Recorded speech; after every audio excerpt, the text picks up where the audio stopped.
There are all sorts of variations of pimento cheese in the South. I grew up with one that Worcestershire and cream cheese and is put in a double boiler. This is my father-in-law's with 4 ingredients: pimentos, Miracle Whip, salt, and medium to sharp cheddar cheese.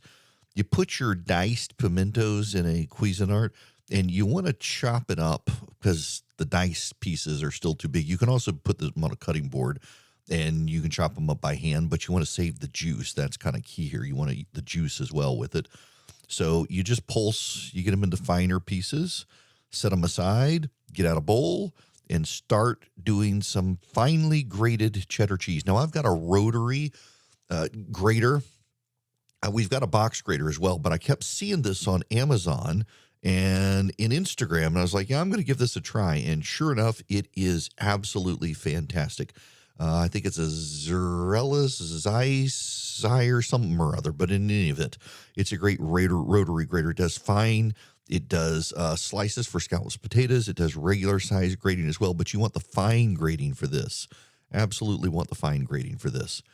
Once you've got it done, now this grater, you take it out and you shake it out, and occasionally there will be some pieces that didn't quite make it through, just like in a regular grater. You can take those out, break them up, put them in the bowl, and then once you got everything in the bowl, you're going to take your pimentos from your little food processor, Cuisinart, or that you've chopped up on a cutting board, it's juice saved, and you're going to add them into the bowl and make a happy little spot in the middle. Just pour them in.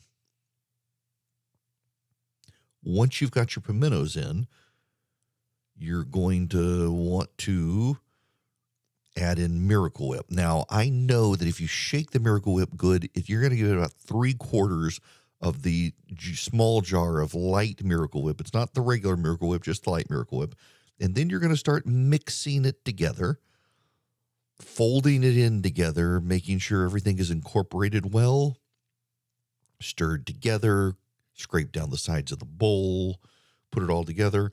And then you want to do a taste test.